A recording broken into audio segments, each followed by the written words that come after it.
you're at Wayne State. Yep, I'm at Wayne State University.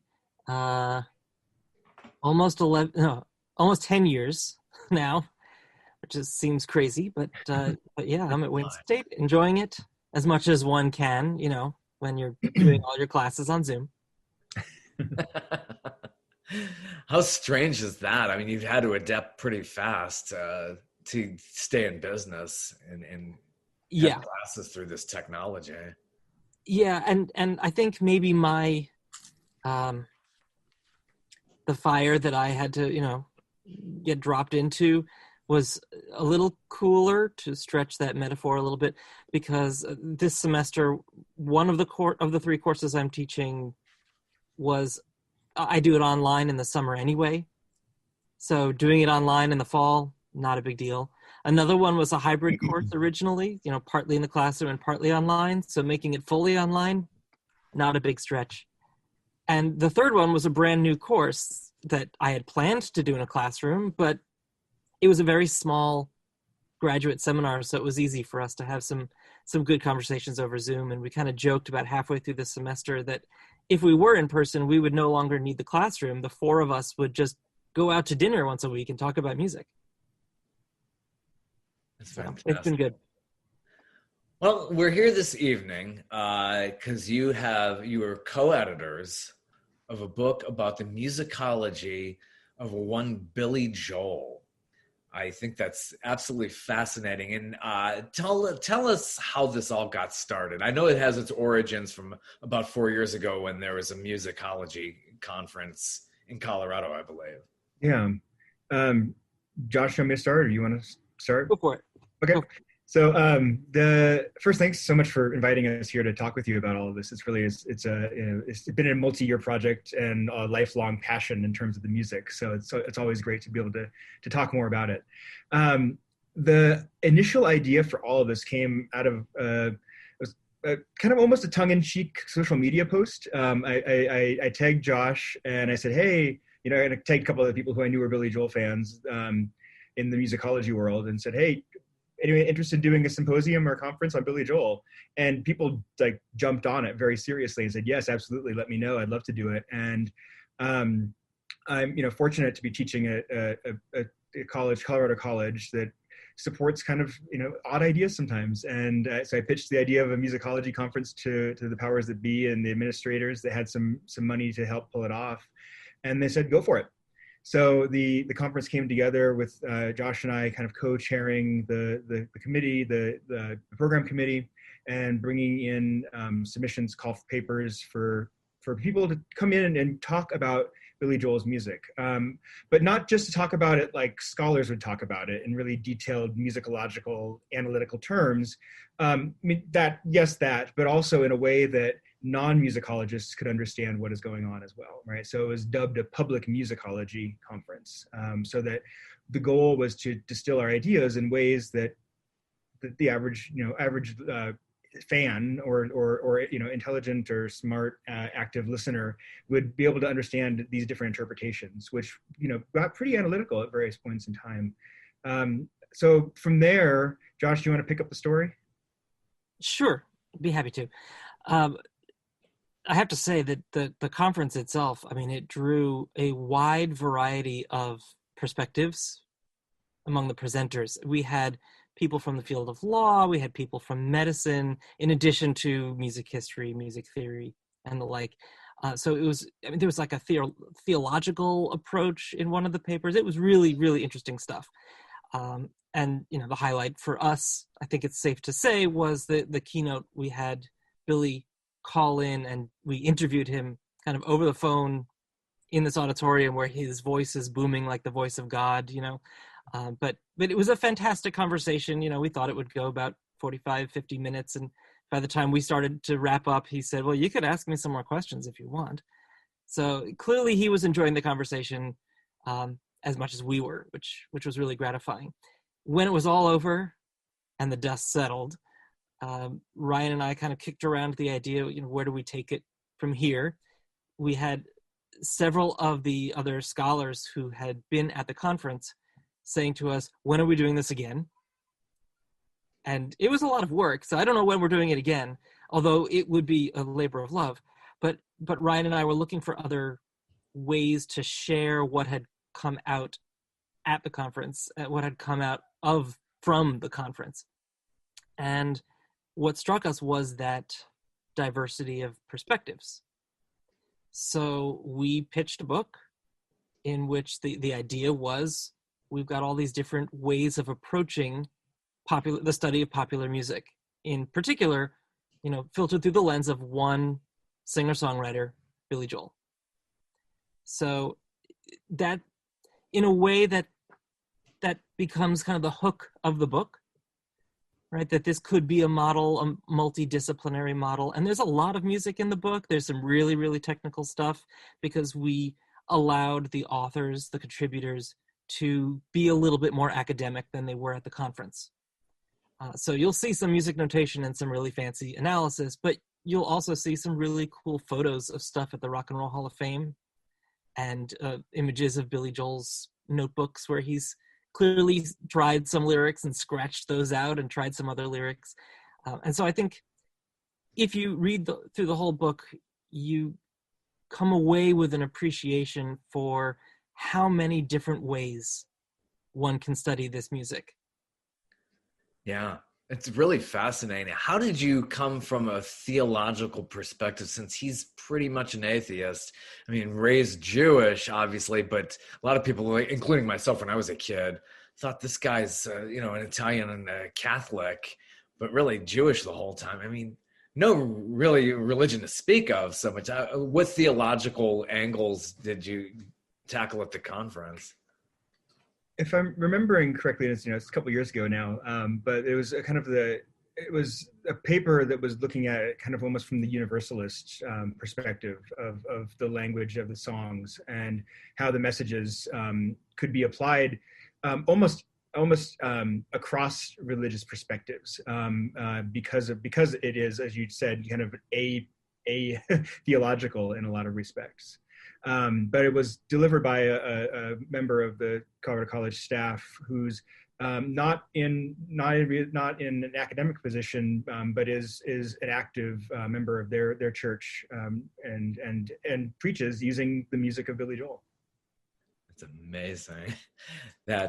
Dan, did you ever touch on the whole controversy with the single "Only the Good Die Young" and how that I think it was a professor or somebody from Seton Hall had an issue with the use of the language in "Only the Good Die Young"? I don't recall it came up at the conference. Yeah, that was an interesting controversy. Of course, I mean, he couldn't be totally clean his whole career. Certain things, I'm sure, hit some certain points. From a sociological perspective, though, I mean, he definitely captures a certain time, and definitely in the 70s. Did you all touch on that? And going back to Piano Man and his time being out west, and how he captured that era? Absolutely.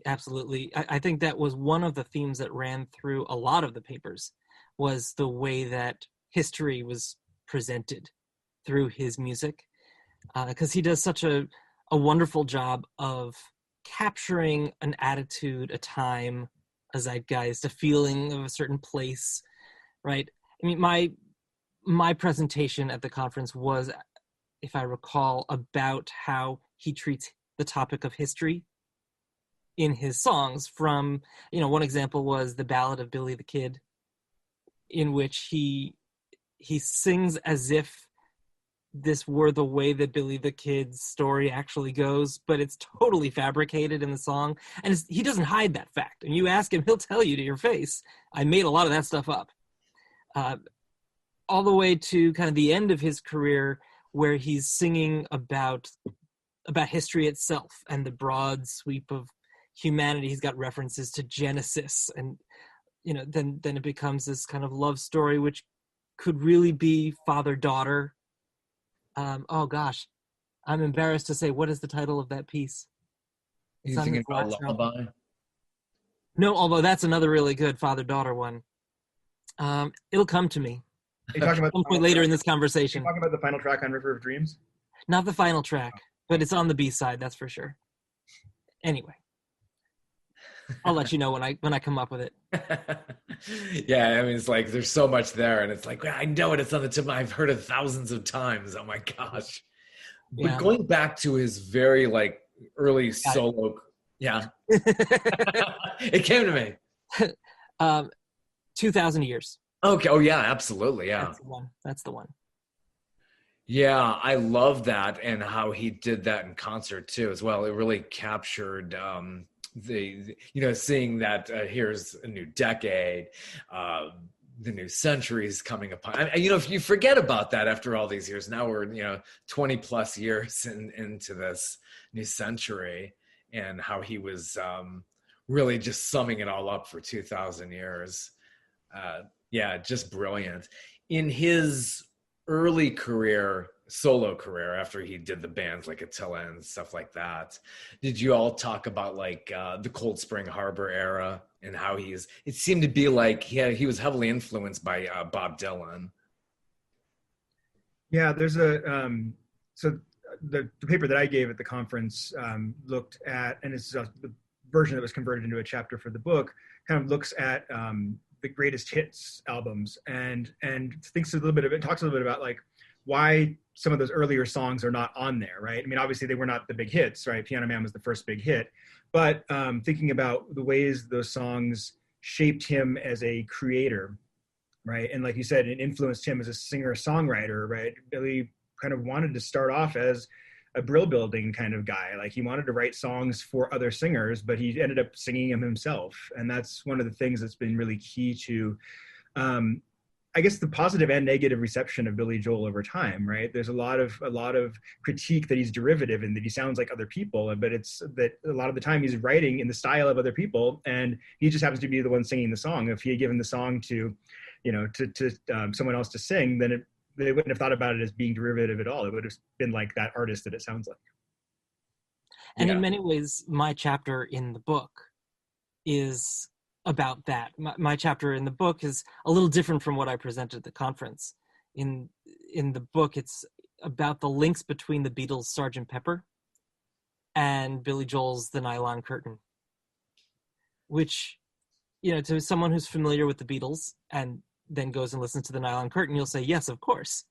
But my goal with that chapter in the book is to add some real musical detail to what have been pretty general conversations in interviews that he's given and in the media and that sort of thing, to add some real musicological meat to it.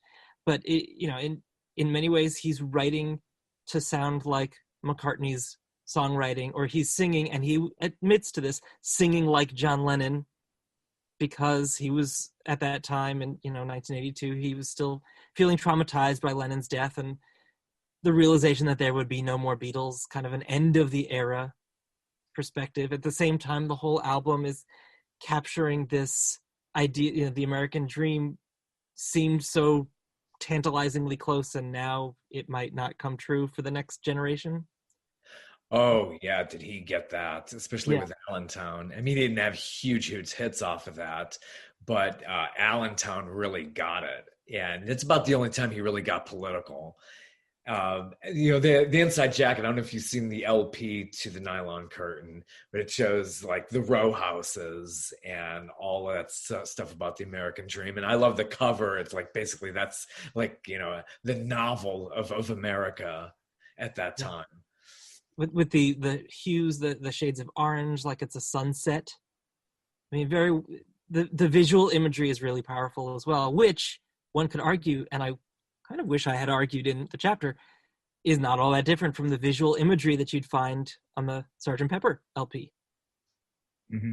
I mean, it's colorful in a different way, right? That you can read a different message into it, but still they're using all of the tools, all of those arrows in the quiver, right, to send a message. Yeah, it was interesting at the time because I didn't really think, oh yeah, this is Billy's Sgt. Pepper. He didn't say that till years later. At the time when it came out, it was like, gosh, this is just so Beatlesque. This is just really different, but wasn't like a huge hot seller after it had, following up Glass Houses, which was this huge arena, feel smash hit.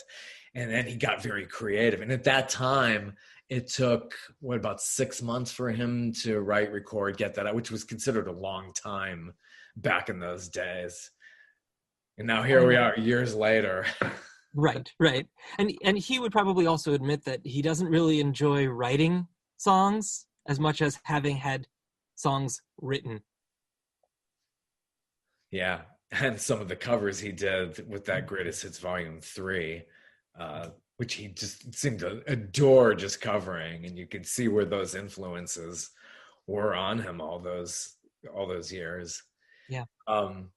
In the book, so what other type of essays are in this book? And the proper title of this book, it's kind of a mouthful here. If you want to hold that up for the audience, it's We Didn't Start the Fire, Billy Joel and Popular Music Studies.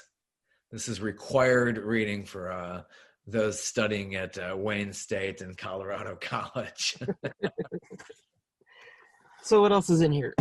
Let's see. We've got a chapter comparing ambition, escape, and authenticity in Billy Joel and Bruce Springsteen, someone to whom he is so often compared, right? That he is to New York as Springsteen is to New Jersey.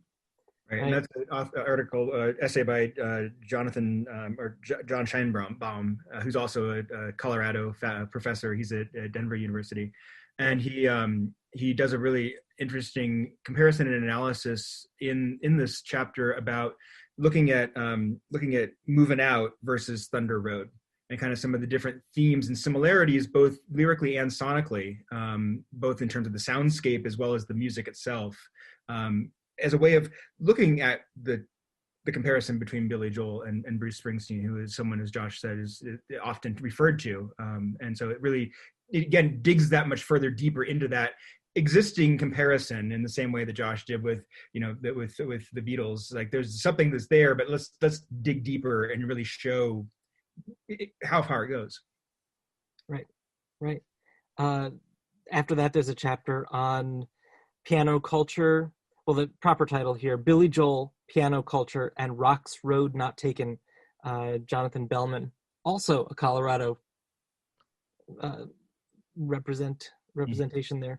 And that's a really fun read because it's got this personal tone to it, but at the same time, it's kind of universal in the sense that Bellman is writing about the instrumentation of rock and roll and the difference between the guitarist and the piano player and how fraught the role of the piano player is, right? Especially for a good Jewish boy like Billy Joel.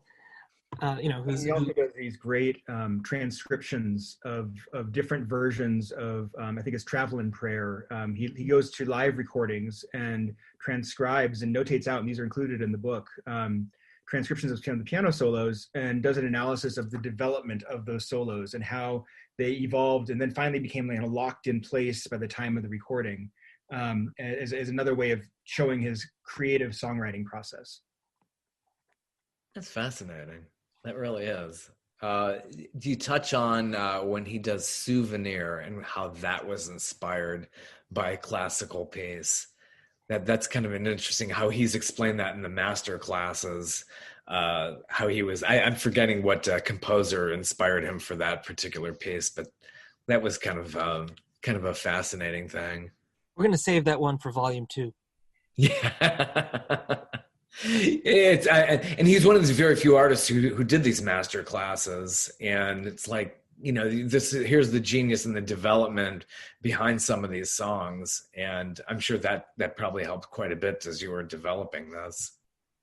And I think that has made his music really rich for those who want to explore it and investigate it, whether one has the tools of musicology or music theory or just really attentive ears and the interest in the time to spend listening to it. But he's also, I think it's helpful that he's so upfront, and he was supportive of the conference and supportive of this book, upfront about how he's got these influences, and he's happy to talk about the music as he did in the master classes as well. How did that come about, getting him involved in the conference? Well, I had written a book on his music that was published in 2017. So it was the year after the conference, but it had been more or less written at that point. And in the course of writing that book, I got in touch with his people. Yeah. I figured I could write this book without him, but you get what you don't ask for.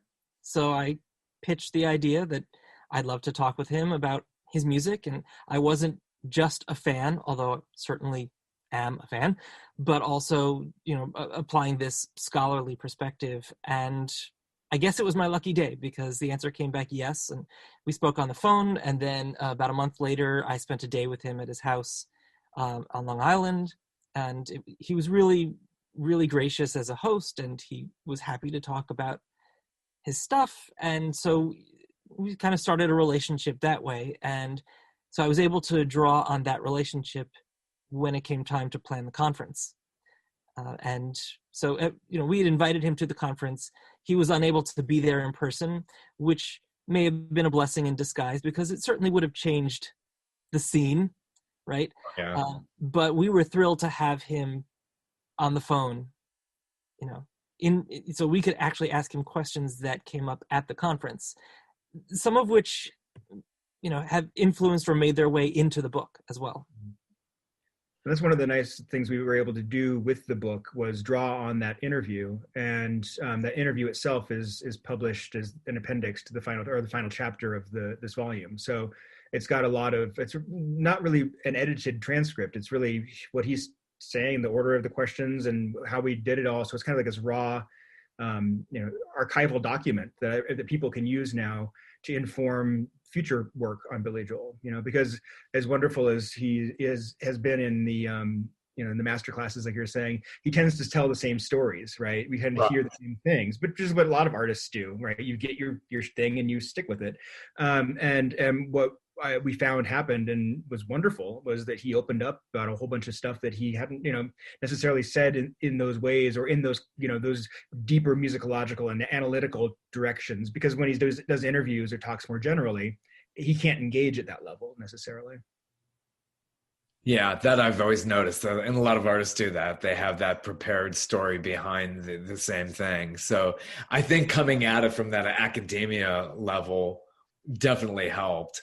And it gets all these other nuggets out there, which probably jogged his memory quite well. And you were able to get there on that. We were lucky that Josh had primed the pump by interviewing him a lot before too. So he had a good relationship. Yeah. Yeah, absolutely. So then it probably wasn't that tough to come back and say, hey, can you do the forward to this new book? Right.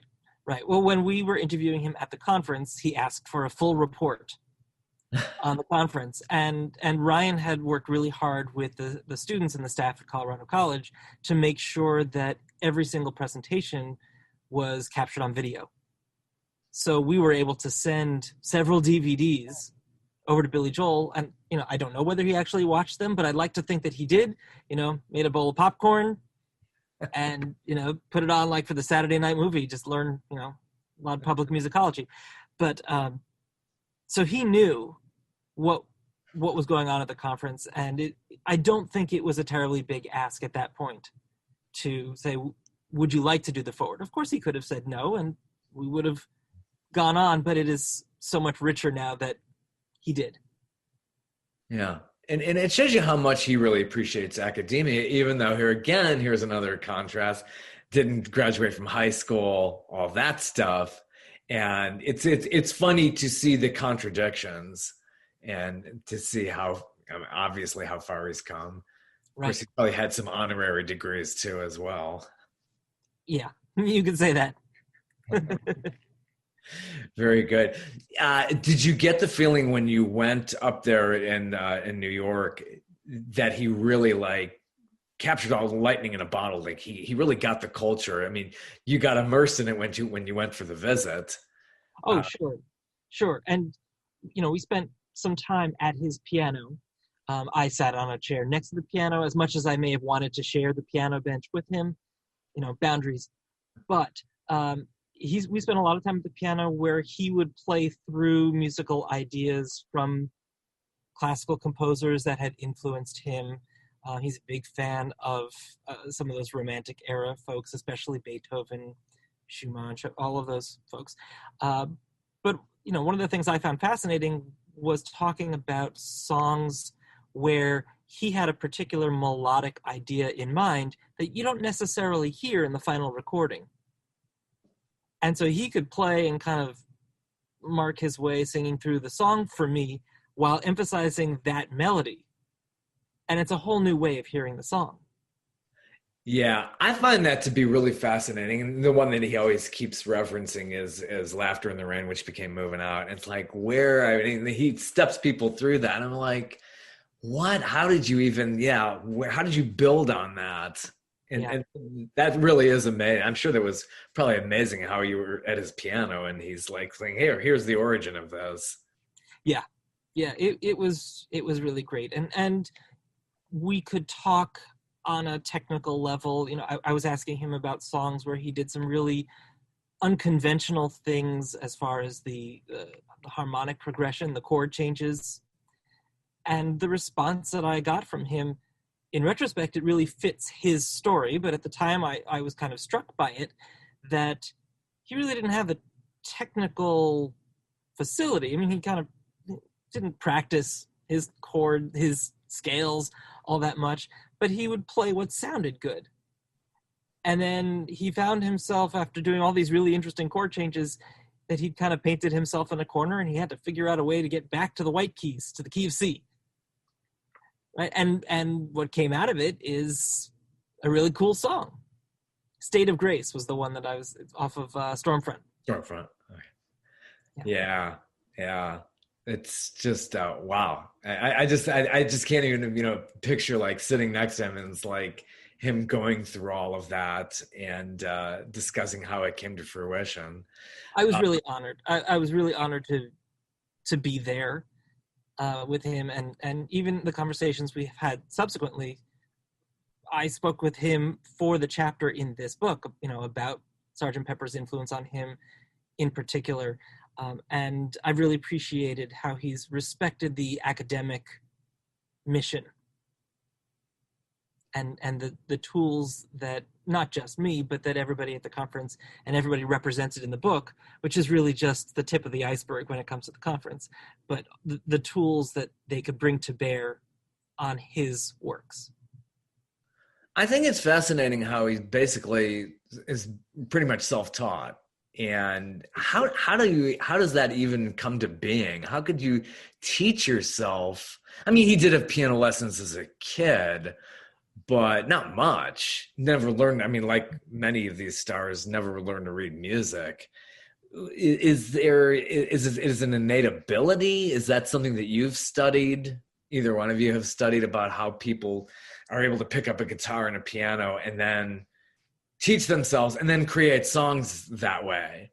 Yeah, I mean, it's kind of part of the process of learning a craft, right? It's like it's almost like I don't know, we call it like a sonic apprenticeship of sorts. But he references in the intro, the foreword, he talks about how he would just put on records and listen to them and be like, okay, first I'm going to figure out what's going on with the melody. I'm going to figure out what's going on with the rhythm. I'm going to figure out what's going on with the arrangement around it. I'm going to figure out what's going on with the lyrics, and really studied the music like we might do in the classroom using a lot of technical jargon, but doing it in his own mindset, in his own way of hearing it. And then, as Josh was referencing, his own way of talking about it, right? He's got a facility to talk about his music, but it may not be with the lexicon of Western classical theory, right? Which is fine, right? I mean, it's how you put it into your own way that it makes you feel comfortable and you can understand it and talk about it. And I think that's also what crafts his development as a songwriter and as someone who could become the musician that he is, was just to listen and imitate. And that's I mean, that's what the Beatles did too, right? They started off as a cover band, and they only got to where they went because they also listened and learned and repeated and did it a lot before coming up with these grand ideas. Yeah, and he took it just like the Beatles, and I know he says, "Oh, I'm nothing like the Beatles," but took it to much higher levels, and that's what made them so unique. and that's how they became so wildly successful. I think in sociological terms, there are a number of songs, and I think, has told both of you that, well, some songs are really dated. I would venture to say Captain Jack. And some songs just didn't, they don't really hold up as well on the shelf, and others are just timeless. What does he say about like 20% of his catalog is something he's the number that he gave out here. 20%. He said probably somewhere around 20% of my published song catalog I don't think are very good. Yeah, I think when you get to be so trendy, especially something like Captain Jack, again, it's capturing the time and the moment. But like, wow, that's like it's something we don't even know about today. And but then again, you look at something like My Life, I think has real sociological connotations. Go ahead with your own life, leave me alone. It's like, is this a character who's so selfish? Does he talk to like the sociological aspects of some of his songs? What do you think, Ryan? He tends to, at least in the my reading and hearing of him, he tends to kind of shy away from the analytical side of the lyrics and the meanings of it. He's way more interested in talking about and thinking about the musical side of things. But in terms of the different characters and the different messages that he's putting out there, the way that he writes songs is he comes up with the melody first, the chord progression first, and then he fits, how does it feel? And then he writes lyrics to fit that feel. So he doesn't necessarily start out by saying, I want to write about, getting out from underneath my parents' roof.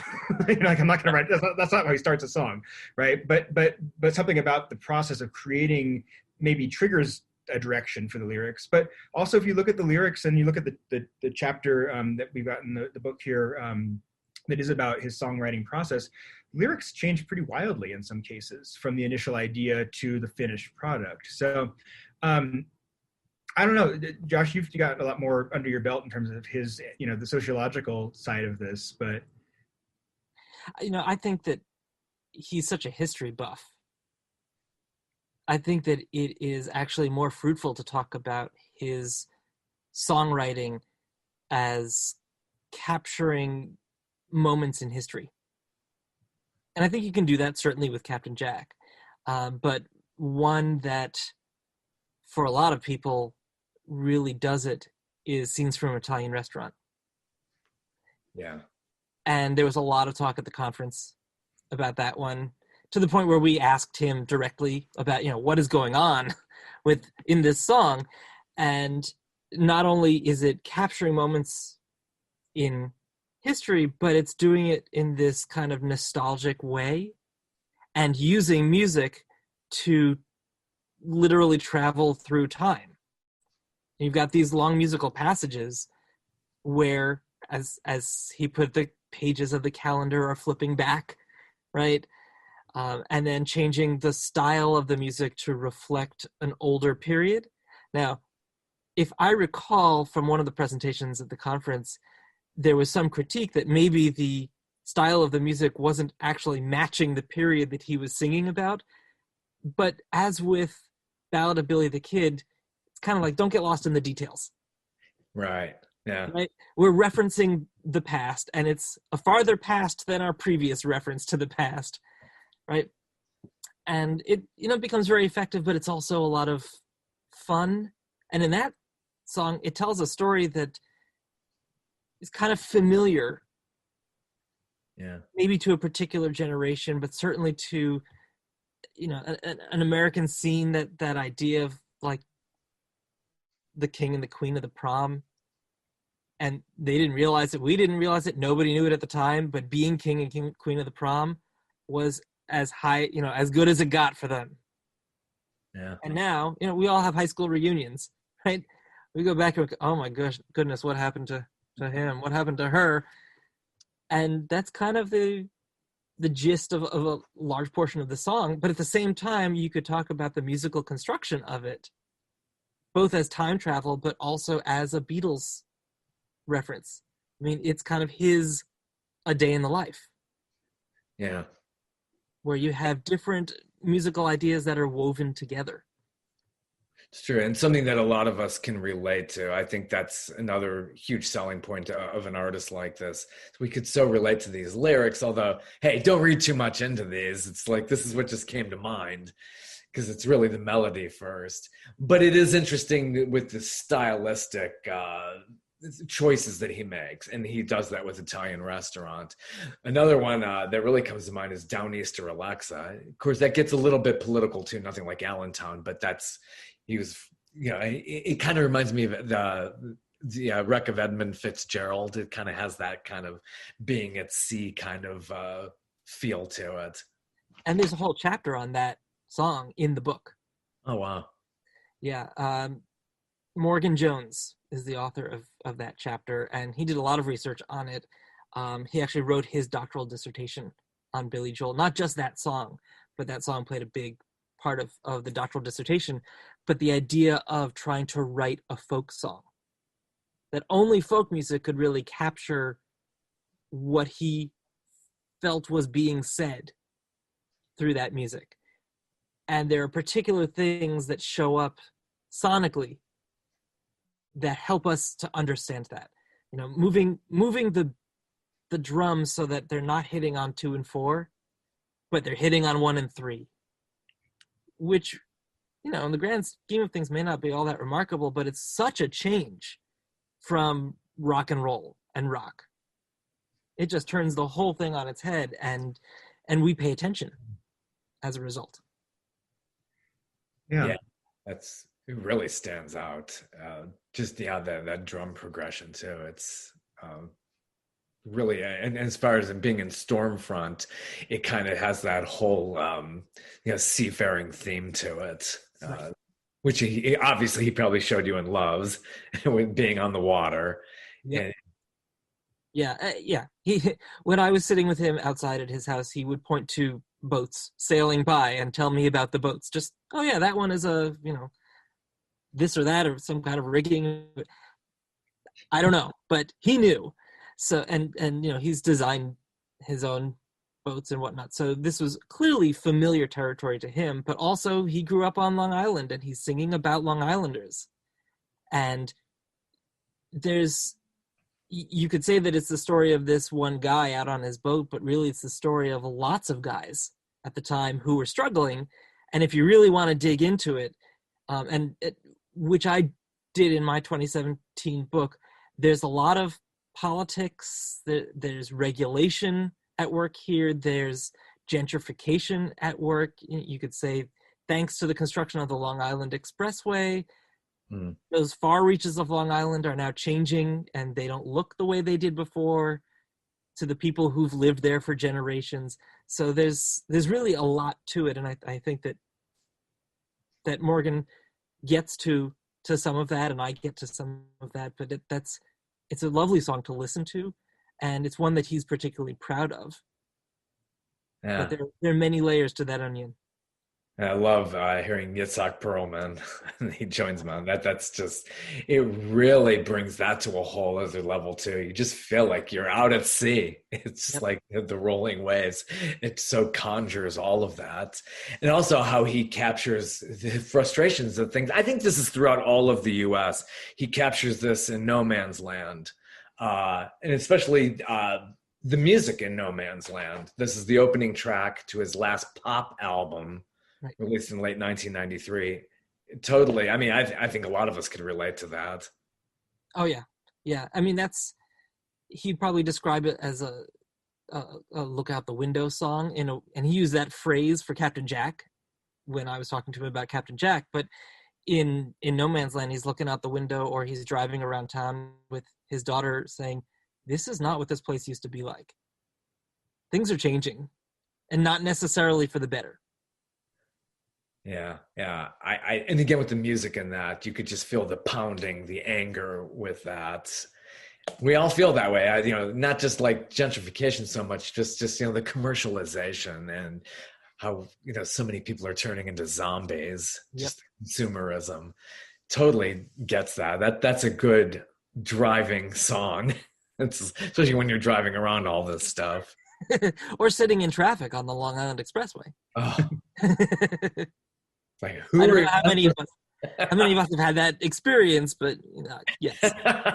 Being in the urban jungle, yeah, it's terrible sitting in traffic. Not too much now in the pandemic, but True.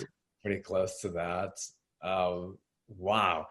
Uh, Going back into his catalog, there was a real transition time there where he had just come off of Street Life Serenade, and he was really trying to find himself with Turnstiles. Uh, I love how he came back to New York, and you could really feel that. Did he discuss how that came to him? I know there's a lot of the same stories about how New York State of Mind. Ford says drop dead to New York and all that. Was any new nugget you got out of that, how he built New York State of Mind? I don't know. Ryan, do you remember?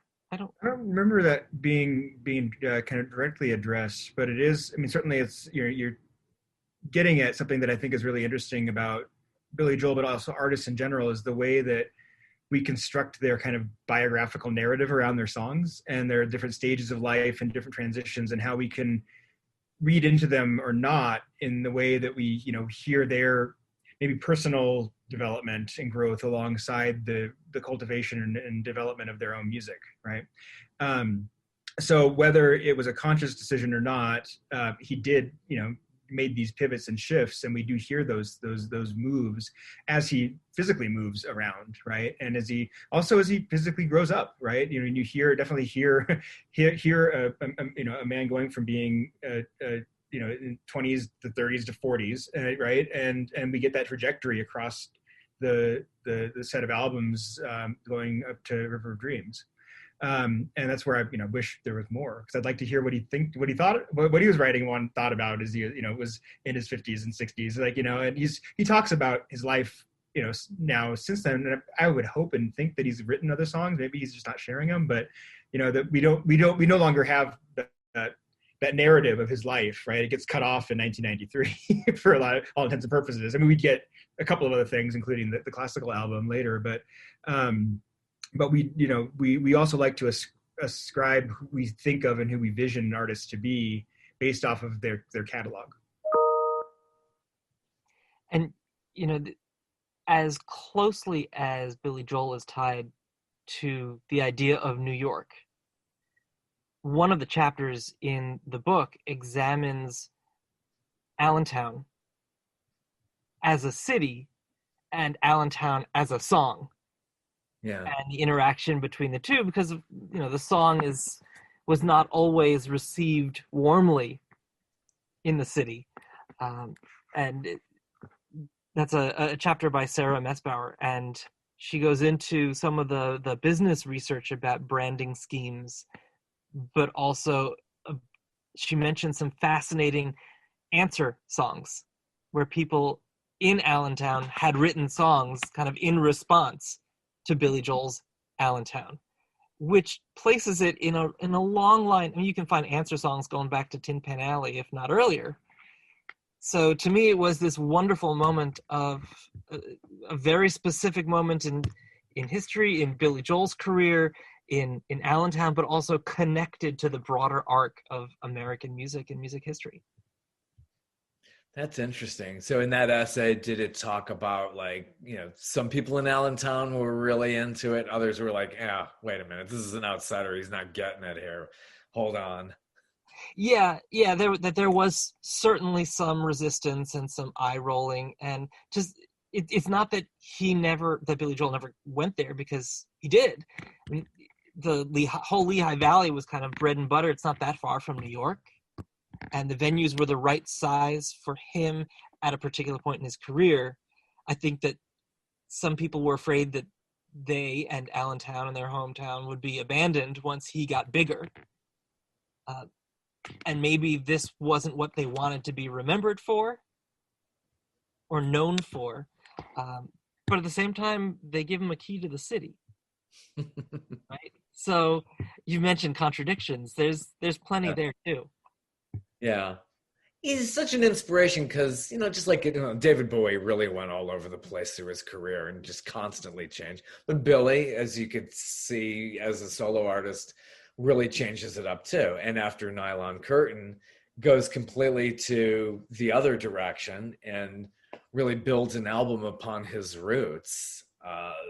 Just late 50s, early 60s style of music, and this was all released in the early 1980s, which I thought was a huge risk at that time, to do something that retro at a time when this was the early years of Reagan and people were into that more plasticky pop bubblegum music. So it was a heck of a stretch for him to do that. I think really the one that stands out is The Longest Time, just seeing how he built that from that doo-wop. Yeah. And I agree. Maybe it was a gamble, but oh boy, did that gamble pay off. I mean, Ryan can tell us how many greatest hits came off of that one album. A bunch. Let's just say a bunch. Like half a dozen almost. Like there's no shortage of hits on that. And I think, you're getting at, Robert, is this idea of like, it was a risk, but also it actually might have been the smartest thing to do in the midst of the 80s, in an era where, technology is moving really quickly. We're getting into, like you said, the Reagan era, but that desire and want and need for that earlier era that was familiar, that was the 1950s is the America that was, right. We've certainly been through that phase again recently, right. This desire, to want to, for some people in the country to want to go back to the way things were. And so musically, it's an interesting choice to kind of he didn't plan it this way, but as almost a sonic combative move, right, to the synthy pop sound of the 80s, to go back to that era, to a time that certainly his primary base of fans that were maybe older than him, right, would definitely grasp onto. And those that were his age definitely still had some resonance, because it may not have been their music, but it was definitely the music that they encountered and heard from their parents. And to be fair, it's not that Billy Joel ignores the sound of the 80s. Right. Yeah, right? He doesn't. That definitely has a lot of 80s songs. Right. I mean, he gets there, especially in the bridge. Oh yeah. Album, right. And that is a big 80s sound through all that synthesized stuff. Not his favorite album. Yeah. But yeah, we'll leave it there. He really made up for that, though. Yeah, it was funny because here was this time period where smash hits off of this retro sounding album, and then he more than makes up for it the following time with gosh, there's so much synthesizer. Still good stuff on there. There really is. I mean, and I was talking with Liberty, his drummer, about a month or so ago, and some good stuff came out of there, including his work with Cyndi Lauper. I really enjoyed that, and working with Steve Winwood. I think there were two really good highlights out of that. And yeah. It's kind of a shame that the album didn't hang together more tightly, I think, because so many of the individual performances and so much of the songwriting is really, really solid on that album. I mean, you mentioned the collaboration with Cyndi Lauper. To me, that's one of the least appreciated of his songs, but one of my favorites. Yeah, it was great that he, like the one collaboration out of his whole pop catalog is with her. And she was totally, at that time, very unappreciated. But I think over time, there was some of that appreciation coming through. It just took a long time for that to happen for her. I mean, True Colors came out that same year, and just a beautiful song. And there's so many tributes paid to that song. It's kind of like her anthem. And Steve Winwood is just, I think Billy, I think, really idolized him as well, going back to the Spencer Davis days. So he got to collaborate with him. And then, of course, Ray Charles. We're totally thinking about him. Right. How could we forget? Yeah. I mean, and I like that it was very tongue-in-cheek and saying, hey, nobody's going to play this on there. And again, a style that he had adopted, in a retro style in that album. That really worked very well somewhat as well too with that. Yeah. Yeah.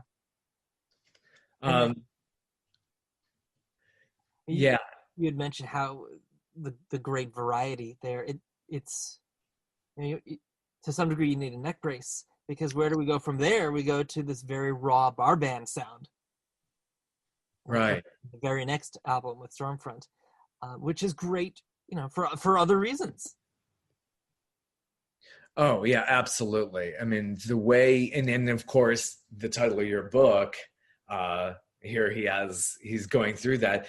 Did he discuss how, I mean, he's talked a lot about how he's built that song, but it's like, obviously maybe not his favorite song, but he wanted to just, sum up the first 40 years of his life. Right, and that's the only song that he did start with the lyrics. And the fact that it is not his favorite song is probably because it didn't start with the music, right? But it was, a heck of a success for him. Oh, yeah, it got played to death. It really did at that time. Like certain ones of his songs that he doesn't want to do Just the Way You Are so much in concert. But, one of his most wildly successful, and he wasn't even going to put that on the album. Phoebe Snow and Linda Ronstadt said, hey, we want this on The Stranger. So yeah, but played so much. But, that's the thing. It becomes part of Americana. It's so woven into the fabric of our society. And it's so historically conscious. The music historians in the room, are thrilled because of history is the subject, right? Yeah. Particularly American history, but history in general is the subject of that song. And by taking it as the title for our book, it's not only tapping into the fact that is, that's the number one hit. That was one of his most successful songs. If you find somebody who doesn't know much about Billy Joel, they probably still know We Didn't Start the Fire. But at the same time, it's also, at least in my mind, and I don't know, Ryan, you can disagree, but there's also the study of popular music is, in the grand scheme of things, relatively new. But popular music has been around in various forms for as long as music has been around. Right? So we didn't start this. we're showing you how one way, well, a variety of ways, right, that it could be studied. It's funny. There's a variety of ways that that scholars can engage with this music, right? Like Josh mentioned, Morgan Jones writing a dissertation on Billy Joel. I mean, before this conference, there were two Billy Joel scholars, Morgan and Josh, and everyone else who contributed papers had been fans of Billy Joel, but they weren't writing on Billy Joel. They were writing on different areas and their different areas of expertise. But then they were given the opportunity to take those approaches and apply it to Billy Joel. So again, these perspectives and the ways that we're doing a lot of the studies in here are not necessarily new by any means. They've been there, but we're putting them and applying them to a particular subject in a way that hasn't been done before. So now, with this volume, the number of essays on Billy Joel is what, like tripled, quadrupled, Josh? I don't know. It's a significant increase. And even, there's at least one article in an academic journal that I can think of course, I can't remember the name at the very moment, but that isn't represented in a chapter in the book, but is also a result of that conference. So it really did jumpstart some serious academic scholarly research on Billy Joel's music beyond just what's captured in this book. Yeah, the first time I heard We Didn't Start the Fire, I'm like, he's just rattling off names and ideas here. What? But it's so catchy. It's just, that's where the music really just hits. It's like you can't get it out of your head. There's just something about how he constructed that.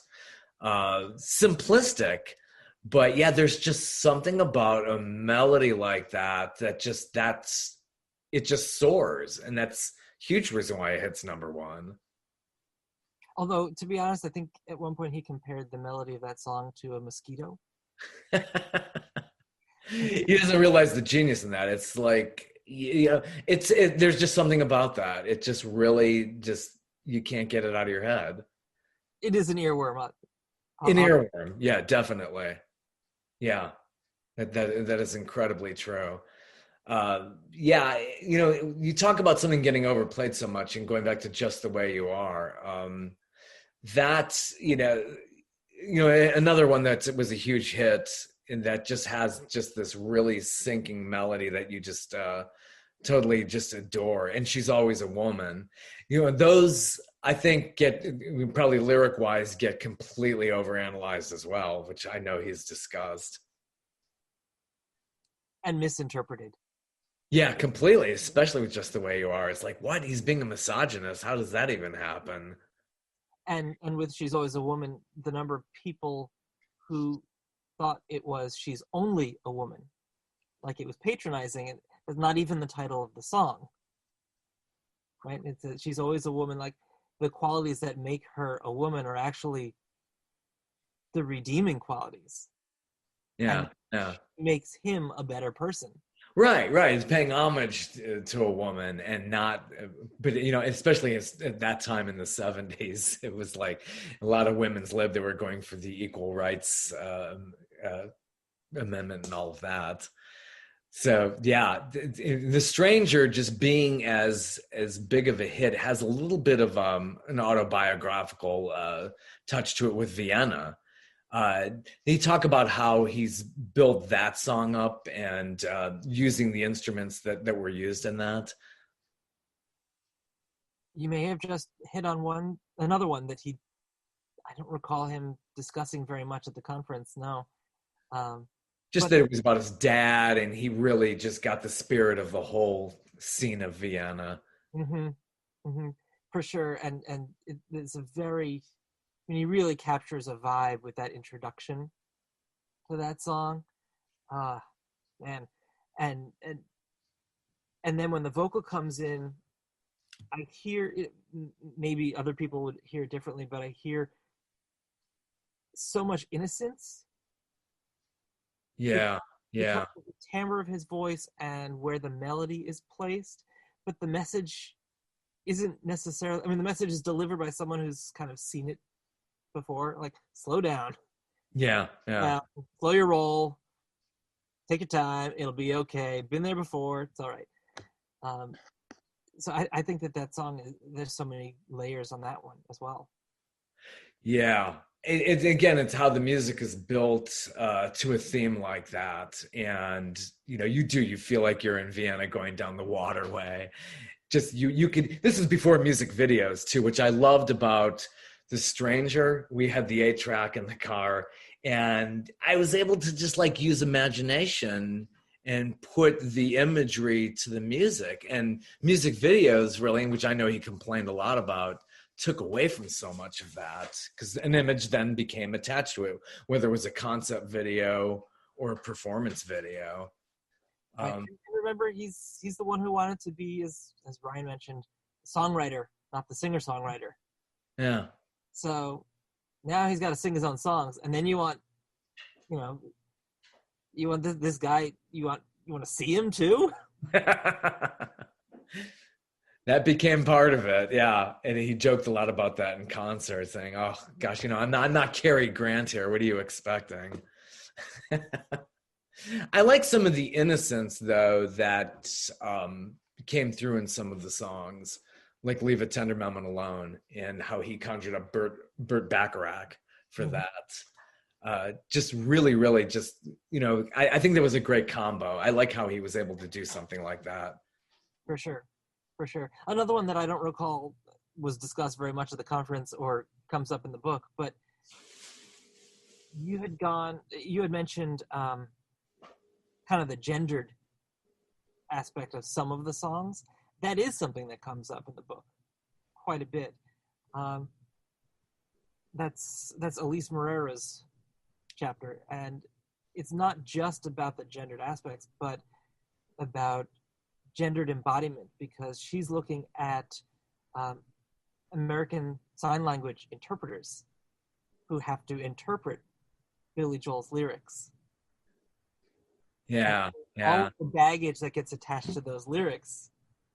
Now, are they embodying the woman? Are they embodying Billy's character? Are they embodying Billy? it's really complex, especially when there aren't necessarily direct translations between the lyrics and ASL.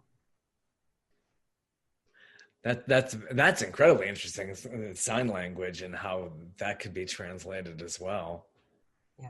So, it being at the conference, what were some of the more interesting moments that had happened through there? Anything like incredibly humorous that anybody touched on there?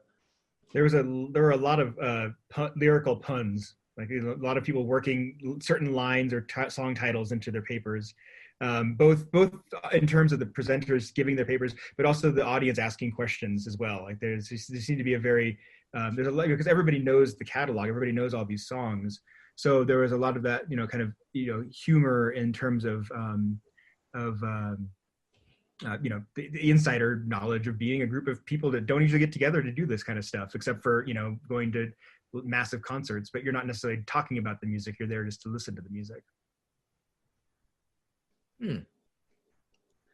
Really interesting. And he's had a few instrumental tracks in his catalog. That's really, I mean, he probably just likes it.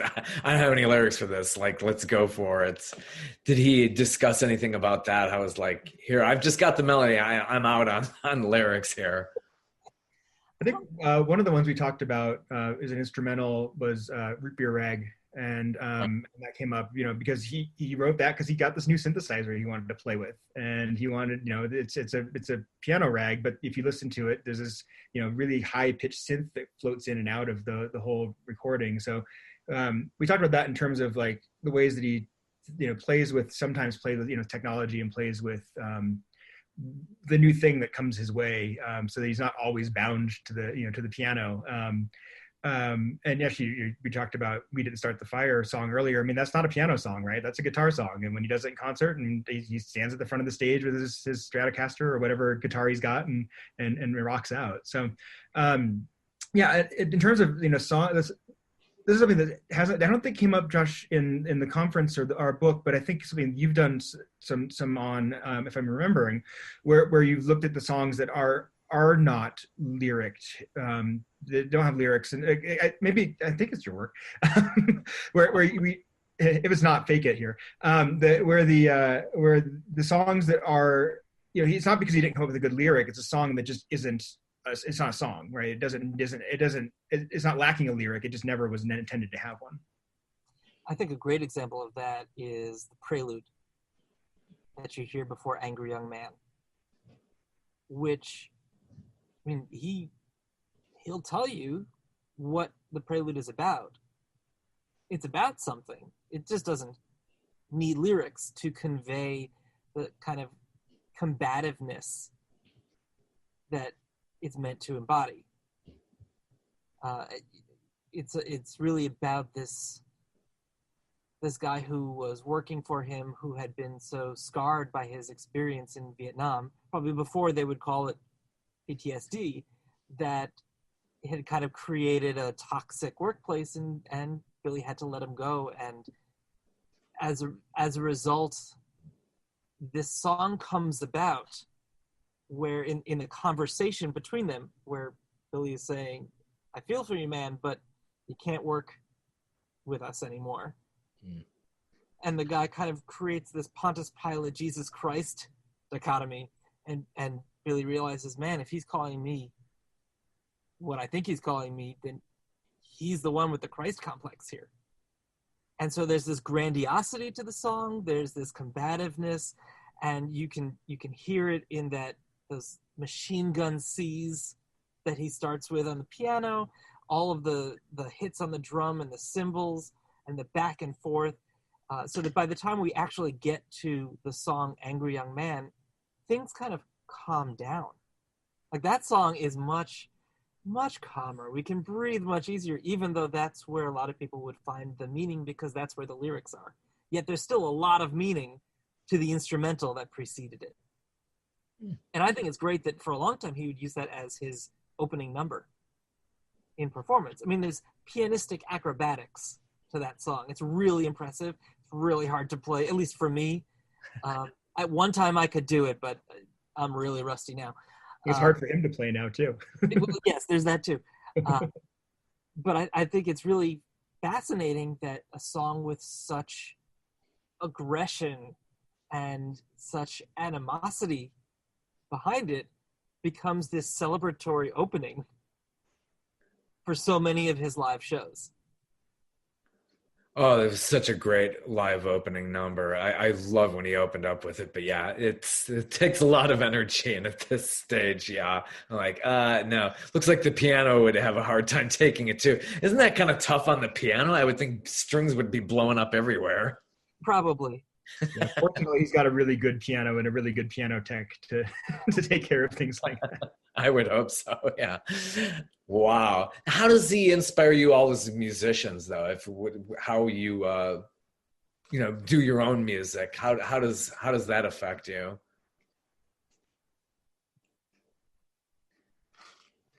I was gonna let you go first, Josh, but Oh, okay. All right.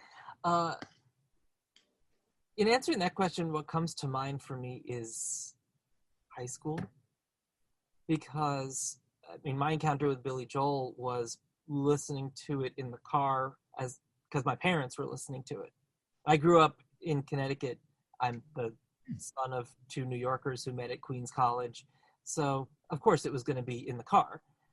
But I learned a lot about songwriting from listening to Billy Joel, and wrote a lot of songs for a lot of girls I wished I had dated in high school, but didn't, based on Billy Joel songs. And some of it was, it'd be very generous to call it homage. It was really just an imitation. But towards the end of high school, beginning of college, I felt like my voice was inspired by his. It helped that I took years and years of piano lessons. It helped that I'm a tenor and he's a tenor.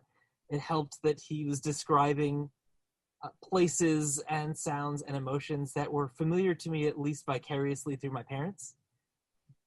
But more than that, there's also the forms that he uses, the interesting harmonic choices that he uses.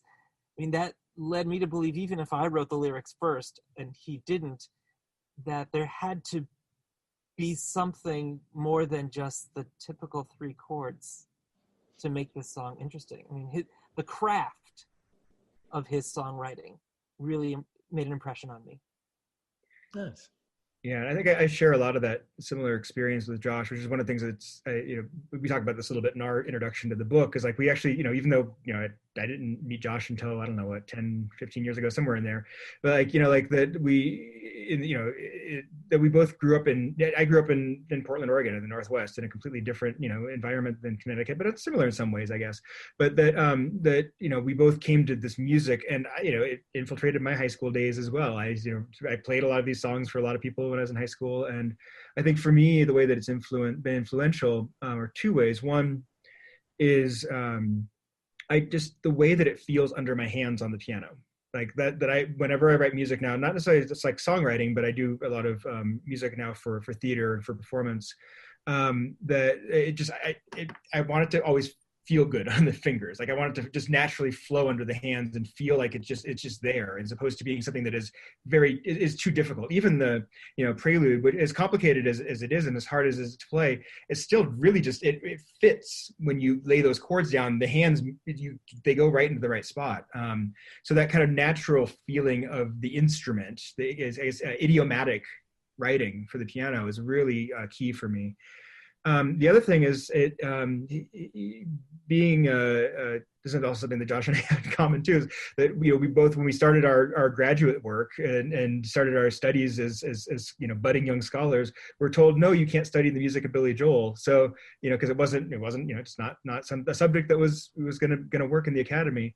But so instead I turned to another songwriter, to George Gershwin, also a piano-based songwriter whose songs fit really darn well under your hands, and also really do interesting kind of harmonic things. And obviously Gershwin didn't write his lyrics, but that there's that it launched me in this direction, in terms of working on piano-driven songwriters. The next thing I'm starting to develop and work on is something around the music of Ben Folds, and so taking a more modern contemporary version of a Billy Joel style writer who also writes songs that fit really well under the hands, is kind of another continuation and extension of that influence. Ryan, I have to say, if you and I went to the same high school, I think we would have been best friends. Probably. We would have tried to form a band, but we'd be fighting over who was the lead singer, piano player. I would have defaulted to you. I think you're better. I don't know.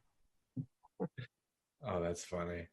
Well, thank you both for this evening. I really enjoyed this, and I hope Volume 2 comes out within the next couple of years. There's so much more that could be said, so many other songs that we didn't get to. Tons, yeah.